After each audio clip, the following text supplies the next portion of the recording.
എല്ലാവർക്കും മഠത്തിലെ രുചിയുടെ ഒരു പുതിയ വീഡിയോയിലേക്ക് സ്വാഗതം. ഇന്നത്തെ റെസിപ്പി എന്ന് പറയുന്നത് ശരിക്കും പറഞ്ഞാൽ ഈ റെസിപ്പി എടുക്കണമെന്ന് വിചാരിച്ചതല്ല.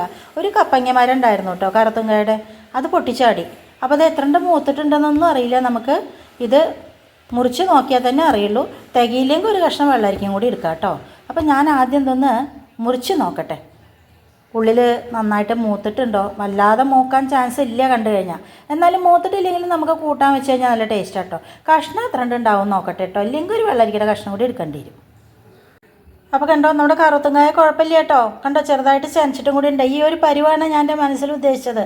അപ്പോൾ കുഞ്ഞിതായാലും നല്ലോണം മൂത്തിട്ടുണ്ട്, കുറച്ച് ഇങ്ങനെ ചെനച്ചിട്ടുണ്ട്. അങ്ങനെ തന്നെയാണ് ഞാൻ വിചാരിച്ചത്. അതുപോലെ തന്നെ ഇത് തികയില്ല കേട്ടോ. ഞാനൊരു കഷ്ണം വെള്ളരിക്കും കൂടി എടുക്കണ്ടേ. അപ്പോൾ അത് പപ്പായ പാൽക്കറിയാണ് ഉണ്ടാക്കാൻ പോകുന്നത്. അപ്പോൾ ഈ നാവും കേട്ടോ. അപ്പോൾ കണ്ടോ, ഞാൻ ആ വെള്ളരിക്കയുടെ കഷ്ണം കൂടി നുറുക്കി വെച്ചിട്ടുണ്ട്, ഒരു നേരത്തേക്കുള്ള കൂട്ടാനായി കേട്ടോ. ഇനി നമുക്കിത് അടുപ്പത്ത് കൊണ്ടുവയ്ക്കാം. മഞ്ഞൾപ്പൊടി ഇടേണ്ട കാര്യമില്ല, ഉപ്പും കുറച്ച് വെള്ളം ഒഴിച്ചിട്ട് നമുക്ക് അടുപ്പത്ത് കൊണ്ടുവയ്ക്കാം കേട്ടോ. അപ്പോൾ ഞാൻ കുറച്ച് കാന്താരി മുളക്, കണ്ടോ, അടുത്ത വീട്ടിലുണ്ടായത് നല്ല എരിയുള്ളതാണ് കേട്ടോ, അതും ഇട്ട് കൊടുത്തിട്ടുണ്ട്.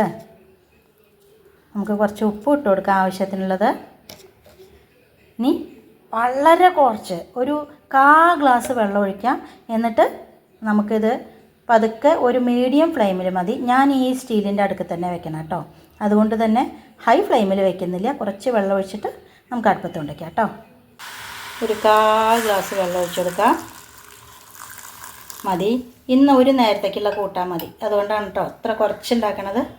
ഇതിങ്ങനെ ഇരുന്നിട്ട് നന്നായിട്ട് വേവട്ടെ. ഇപ്പം ഞാൻ ഒരു വലിയ മുറി തേങ്ങയുടെ 1/4 ഭാഗമാണ് എടുത്തിട്ടുള്ളൂ കേട്ടോ. ഒരു തേങ്ങ 2 എണ്ണാക്കി അതിൻ്റെ 1/4 ഭാഗം, അത്രേ ഉള്ളൂ ക്വാണ്ടിറ്റി. അപ്പോൾ ഇത് നമുക്ക് പാൽക്കറി പറഞ്ഞാൽ അറിയാലോ, നാളികേരപ്പാലിനെയാവും. പക്ഷേ ഇത് കുറച്ച് മാത്രം വെള്ളം മതി ചേർത്തിട്ട് നന്നായിട്ട് അരയ്ക്കുക. 1-ാം പാലോ 2-ാം പാലോ ഒന്നും വേണ്ട. നന്നായിട്ട് അരച്ചതിന് ശേഷം മിനിമിനേനെ പറയില്ലേ, അങ്ങനെ അരച്ചതിന് ശേഷം ഒന്ന് പിഴിഞ്ഞെടുക്കുക. ആ പാലങ്ങോട്ട് ഒഴിച്ചാൽ മതി കേട്ടോ. അപ്പോൾ നമുക്കിത് നന്നായിട്ട് അരച്ച് കൊണ്ടുവരാം. അപ്പോൾ കണ്ടോ, ഞാൻ നന്നായിട്ട് നാളികേരം അരച്ചിട്ട് ഇതങ്ങനെ പാല് പിഴിഞ്ഞ് കൊണ്ടുവന്നിട്ടുണ്ട്. കണ്ടോ, നല്ല കുഴപ്പമുണ്ടാവും. നല്ല മൂത്ത നാളികേരമായിരിക്കണം കേട്ടോ, ഇളനീര് മാതിരി ഉള്ളതൊന്നും എടുക്കരുത്. അപ്പോൾ അതേപോലെ നല്ല പാൽ തന്നെ കിട്ടും. കുറച്ച് വെള്ളം ഒഴിച്ചിട്ട് നന്നായിട്ട് അരച്ചാൽ മതി കേട്ടോ. ഇപ്പോൾ കണ്ടോ, നമ്മുടെ പപ്പായ കുഞ്ഞൊരു കഷ്ണം വെള്ളരിക്ക ഇട്ട് കൊടുത്തിരുന്നു. കണ്ടോ, ഇനി ഉടയ്ക്കണില്ല കേട്ടോ, പതുക്കെ അത് കാരണം ഇളക്കണുള്ളൂ. കണ്ടോ, നന്നായിട്ട് വെന്തിട്ടുണ്ട്. കണ്ടു കഴിഞ്ഞാൽ തന്നെ അറിയാലോ, നന്നായിട്ട് വെന്ത് വന്നിട്ടുണ്ട്. ഇങ്ങനെ വേവണം കേട്ടോ, എന്നാലാണ് ഈ കറിയുടെ ടേസ്റ്റ്. ഇപ്പം ഞാൻ പറയട്ടെ, ഞങ്ങളൊക്കെ പണ്ട് സ്ഥിരമായിട്ട് മുളക് പൊടിയും വെച്ചിരുന്നതാണ്. ഇതിലേക്ക് നല്ല എരിയുള്ള 2 പച്ചമുളകും കൂടി ഇട്ട് കൊടുക്കുക. അതുപോലെ തന്നെ പച്ച വെളിച്ചെണ്ണ, കറിവേപ്പില. ഇത് അസലൊരു കേട്ടോ ഓലനായി കേട്ടോ. നമ്മളെന്തായാലും പാല് പിഴിഞ്ഞ് വെച്ചിട്ടുണ്ടല്ലോ നാളികേരത്തിൻ്റെ, ഈ സമയത്ത് ഇതിലേക്ക് ഒഴിച്ചു കൊടുക്കുക. ഇത് ഒഴിച്ചു കഴിഞ്ഞാൽ ഒരുപാട് നേരം നമ്മൾ തിളപ്പിക്കരുത്. ഇതിനോടൊപ്പം തന്നെ നമുക്ക് കറിവേപ്പില എത്ര ഉണ്ട് അത്രയും നല്ലതാണ് കേട്ടോ. അതിൻ്റെ കൂട്ടത്തിൽ തന്നെ ഒരു പച്ചമുളക്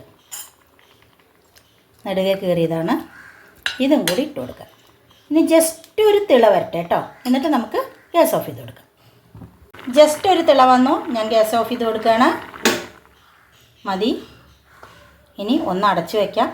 കഴിക്കാൻ കാലത്തേക്ക് ഈ മുളകൊക്കെ ഇപ്പം നമ്മളിട്ട് കൊടുത്തില്ലേ, അതൊക്കെ ഇതിൽ കിടന്നിട്ട് നന്നായിട്ട് വെന്തിട്ടുണ്ടാവും. ഓ, ഇത് കഴിക്കാൻ കാലത്തേക്ക് കുറുകിയിട്ടും കിട്ടും. എന്താവും സ്വാദറിയോ. അപ്പോൾ എല്ലാവരും പപ്പായ കയ്യിലുണ്ടെങ്കിൽ പപ്പായ തന്നെ കഷ്ണം തികച്ചാൽ അതാണ് നല്ലത് കേട്ടോ. എനിക്ക് കഷ്ണം തികയാത്ത കാരണം ഞാൻ വെള്ളരിക്ക എടുത്തു എന്നേ ഉള്ളൂ, അല്ലെങ്കിൽ കുമ്പളങ്ങ എടുക്കാം. അപ്പോൾ ഇതേപോലെ ഉണ്ടാക്കണം, എന്നിട്ട് ഫീഡ്ബാക്ക്സ് അറിയിക്കണം കേട്ടോ. ഒന്ന് നമുക്ക് അടച്ചു വെച്ച് കൊടുക്കാം. ഇത് നമ്മളിപ്പോൾ സിമ്പിൾ കൂട്ടാനാണ് ഉണ്ടാക്കിയിരിക്കുന്നത്. അങ്ങനെയുള്ള അവസ്ഥയിൽ നമുക്ക് തൈര് കൂട്ടിയ ചോറിൻ്റെ ഒപ്പം കഴിക്കാം, അല്ലെങ്കിൽ കഞ്ഞിയുടെ ഒപ്പം വളരെ നല്ലതാണ്. അതിന് ഞാൻ കുറച്ച് കാന്താരിയുള്ളൂ എൻ്റെ കയ്യിൽ ബാക്കി കേട്ടോ. നിങ്ങൾക്ക് ധാരാളം കാന്താരി കിട്ടുന്ന സമയത്ത് നിങ്ങൾ നന്നായിട്ട് കഴുകിയിട്ട് വെള്ളമൊക്കെ ഒന്ന് വലിഞ്ഞതിന് ശേഷം ഇതേപോലെ ഉണ്ടാക്കിക്കോളൂ. ഞാൻ എങ്ങനെ ഉണ്ടാക്കുക എന്നുള്ളത് ഈ കുറച്ച് കാന്താരി എടുത്തിട്ട് ഒരു കാന്താരി കൊണ്ടൊരു അടിപൊളി റെസിപ്പി കേട്ടോ. അപ്പോൾ നമുക്ക് നോക്കാം എങ്ങനെ ഉണ്ടാക്കണമെന്ന്. ഇത് നമുക്ക് വേറെ കൂട്ടാനുണ്ടെങ്കിലും ഉപയോഗിക്കാം, ഇല്ലെങ്കിലും ഉപയോഗിക്കാം, തൈരിൻ്റെ ഒപ്പം ഉപയോഗിക്കാം, കഞ്ഞിക്ക് ഉപയോഗിക്കാം, എല്ലാറ്റിനും ഉപയോഗിക്കാൻ പറ്റുന്ന ഒരു കാന്താരി റെസിപ്പി കേട്ടോ. അപ്പം ഞാനിവിടെ ഗ്യാസ് കൊളുത്തിട്ടൊരു പാൻ അടുപ്പത്ത് വെച്ചിട്ടുണ്ട്. അതിലേക്ക് ഒരു 3/4 ടേബിൾ സ്പൂൺ നല്ലെണ്ണയാണ് ഒഴിച്ചു കൊടുത്തിരിക്കുന്നത്. നമ്മൾ ഇങ്ങനത്തെ കൂട്ടങ്ങളൊക്കെ ഉണ്ടാക്കുന്ന സമയത്ത് നല്ലെണ്ണ കേട്ടോ കൂടുതൽ നല്ലത്. അതിലേക്ക് നമ്മളുടെ കാന്താരി ഇട്ട് കൊടുക്കാം. കാന്താരി ഞാൻ കട്ട് ചെയ്തിട്ടൊന്നുമില്ല കേട്ടോ, അതിൻ്റെ കൂട്ടത്തിൽ തന്നെ നമുക്ക് ഇതിലേക്ക് ആവശ്യത്തിനുള്ള ഉപ്പ്. ഇതൊന്ന് നന്നായിട്ട് ഇളക്കിയതിന് ശേഷം നമുക്കൊന്ന് അടച്ചു വെച്ച് കൊടുക്കാം കേട്ടോ. അപ്പം ഞാനൊന്ന് അടച്ചു വെച്ച് കൊടുത്തു. ഇനിയിപ്പോൾ ഇതിൽ നിന്നും വീഴുന്ന വെള്ളം ഉണ്ടല്ലോ, അതിൽ കടന്നിട്ട് തന്നെ ആ എണ്ണയിലും കൂടി കടന്നിട്ട് കാന്താരി നന്നായിട്ടൊന്ന് നല്ലൊരു കളറൊക്കെ മാറി വരട്ടെ കേട്ടോ. തുറന്ന് നോക്കാം. കണ്ടോ, കാന്താരിയുടെയൊക്കെ കളറ് നന്നായിട്ട് മാറി വന്നിട്ടുണ്ട്. ഈ സമയത്ത് നമുക്ക് ഇതിൽ നിന്നിത് കോരിയെടുക്കാം കേട്ടോ. ഈ എണ്ണ നമുക്ക് ആവശ്യമുണ്ട്. ആദ്യം നമുക്ക് ഈ കാന്താരി കോരി മാറ്റി വയ്ക്കാം. ഇത് കുറച്ച് നല്ലോണം കാന്താരിയൊക്കെ കിട്ടുന്ന സമയത്ത് ഇങ്ങനെ ചെയ്ത് വെച്ച് കഴിഞ്ഞാൽ കുറേ ദിവസം ഉപയോഗിക്കാം കേട്ടോ. എൻ്റെ കയ്യിൽ ഇനി ബാക്കി ഇതേ ഉള്ളൂ, കുറച്ചേ ഉള്ളൂ. അപ്പോൾ അതുകൊണ്ട് തന്നെ ഞാൻ അത് വെച്ചിട്ടാണ് കാണിക്കാമെന്ന് വിചാരിച്ചു. ഞാൻ ഗ്യാസ് ഓഫ് ചെയ്ത് കൊടുക്കുകയാണ്, കാരണം നമുക്ക് പൊടികൾ ഇടാണ്ട്, അപ്പോൾ കരിയുള്ളൂ. അപ്പോൾ നന്നായിട്ട് ചൂടായിരിക്കുന്ന ചട്ടിയാണ്. 2 മുളകും കൂടി ഉണ്ടല്ലേ, മുഴുവനും ഇട്ടു. അപ്പോൾ ഈ സമയത്ത്, അതായത് നന്നായിട്ട് നമ്മളുടെ എണ്ണ ചൂടായിരിക്കുകയാണ്. അതുകൊണ്ട് തന്നെ ഗ്യാസ് ഓഫ് ചെയ്തതിന് ശേഷം നിങ്ങൾ വളരെ കുറച്ച് മതി. ഞാൻ കാശ്മീരി ചില്ലിയാണ് ഇടുന്നത്, ഒരു 1/2 ടീസ്പൂൺ കാശ്മീരി ചില്ലി. അതേപോലെ തന്നെ ഒരു 3/4 ടേബിൾ സ്പൂണോളം സാമ്പാർ പൊടി. ഞാൻ പറയാറുണ്ട്, സാമ്പാർ പൊടിയൊക്കെ ഞാനിവിടെ പൊടിച്ച് വെക്കുകയാണ് പതിവ്. ഉലുവപ്പൊടി ഉണ്ടെങ്കിൽ ഇടാം, പക്ഷേ സാമ്പാർ പൊടിയിൽ ഉലുവപ്പൊടിയൊക്കെ ഉണ്ടല്ലോ, അപ്പോൾ അത് കാരണം ഇനി വേറെ ഇടേണ്ട കാര്യമില്ല. ഇത് നന്നായിട്ടൊന്ന് ഇളക്കി കൊടുക്കുക. ഇനി നമുക്ക് ഗ്യാസ് ചെറുതായിട്ടൊന്ന് കൊളുത്താം കേട്ടോ. അപ്പം ഞാൻ ഗ്യാസ് കൊളുത്തിയിട്ടുണ്ട്. കുറച്ച് കറിവേപ്പില, അതുപോലെ തന്നെ കുറച്ച് കായത്തിൻ്റെ പൊടി. ഞാൻ ഇവിടെ പൊടിച്ച കാരണം അത്യാവശ്യം ഉലുവപ്പൊടിയൊക്കെ ഉണ്ട് കേട്ടോ ഈ സാമ്പാർ പൊടിയിൽ. അല്ല, നിങ്ങൾ വാങ്ങിക്കുന്ന പൊടിയൊക്കെ വെച്ചാൽ കുറച്ച് ഉലുവയും കൂടി വറുത്ത് പൊടിച്ചത് ഈ സമയത്ത് ഇട്ട് കൊടുക്കണം കേട്ടോ. ഇനി ഒന്ന് പച്ചമണം ഒന്ന് മാറി വരട്ടെ. ലോ ഫ്ലെയിമിൽ വെക്കണം, വെയിറ്റ് ചെയ്യാം. നമ്മുടെ പൊടികളുടെയൊക്കെ പച്ചമണം നന്നായിട്ട് മാറി വന്നിട്ടുണ്ട്. ഈ സമയത്ത് ഇതിൽ ഉപ്പൊക്കെ ഇല്ലേ നോക്കണം കേട്ടോ. ഇനി നമ്മൾ ഇപ്പോൾ വറുത്ത് മാറ്റി വെച്ചിരുന്ന കാന്താരി ഇട്ട് കൊടുക്കുക. നന്നായിട്ടൊന്ന് ഇളക്കി കൊടുക്കുക. എല്ലാ ഭാഗത്തേക്കും പൊടികളൊക്കെ ആകത്തക്ക വിധം ഒന്ന് ഇളക്കി കൊടുക്കുക കേട്ടോ. അപ്പോൾ നമ്മൾ നന്നായിട്ടൊന്ന് ഇളക്കി കൊടുത്തിട്ടുണ്ട്. ഇനി നമ്മൾ ഒരു അരിനെല്ലിക്ക വലിപ്പത്തിലുള്ള പുളി, ഈ വാളംപുളി പിഴിഞ്ഞതിന് പകരം ചെറുനാരങ്ങ, ഒരു 2 ചെറുനാരങ്ങ, ഞാനിപ്പോൾ എടുത്ത ഈ ക്വാണ്ടിറ്റിക്ക് വെച്ചാൽ ഒരു 2 ചെറുനാരങ്ങയുടെ പിഴിഞ്ഞൊഴിച്ചാൽ മതി. വാളംപുളി പിഴിഞ്ഞത് ഒഴിച്ചു കൊടുക്കാം. ആ ചെറുനാരങ്ങയുടെ ഒഴിക്കുന്നതിനോടൊപ്പം തന്നെ കുറച്ച് വിനീഗർ.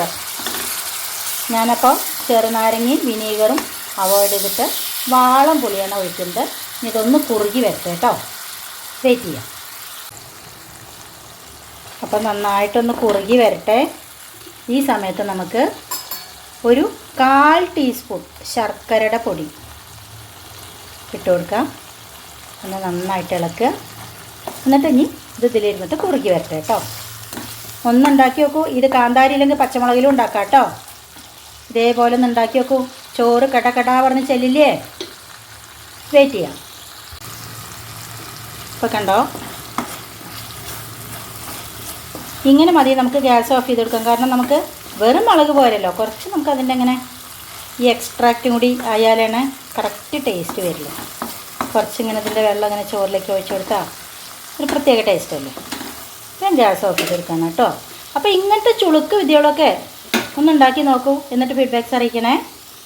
അപ്പോൾ കണ്ടോ, നമ്മുടെ വളരെ സ്വാദിഷ്ടമായ കാന്താരി റെസിപ്പി കണ്ടോ. എന്താവും തൈര് കൂട്ടിയ ചോറിൻ്റെ ഒപ്പം ഒരെണ്ണാണ്ട് കൂട്ടി വെക്കും നിങ്ങൾ, തന്നെ ഇങ്ങോട്ട് രുചി വരും. ചോറും തികയാതെ വരും, ചിലപ്പോൾ അങ്ങനെ സംഭവിക്കാം. അപ്പോൾ എല്ലാത്തിനും പ്രിപ്പയർ ആയിരുന്നുള്ളൂ കേട്ടോ. ഇതേപോലെ ഉണ്ടാക്കി നോക്ക്.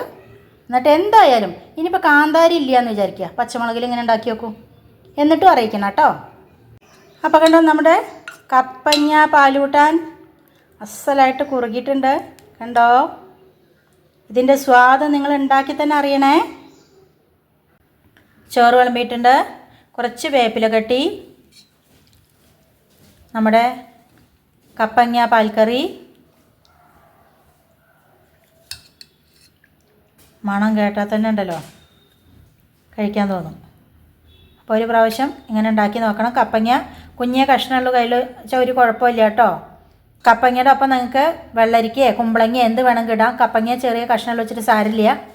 അതിൻ്റെ ഒപ്പം വേറെ എന്തെങ്കിലും കഷ്ണം കൂട്ടിയാൽ മതി കേട്ടോ. കാന്താരി,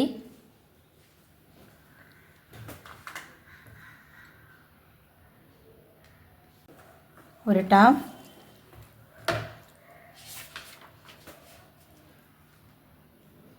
ഒരു മുളക്, കുറച്ച് വേപ്പില കട്ടി, കപ്പങ്ങ കൂട്ടാൻ.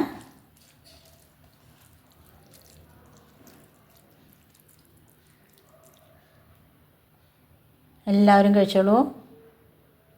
അപ്പോൾ ഇന്നത്തെ വീഡിയോ ഇവിടെ അവസാനിക്കുകയാണ്. മറ്റൊരു പുതിയ വീഡിയോ ആയിട്ട് നാളെ കാണാം. അതുവരേക്ക് ബൈ.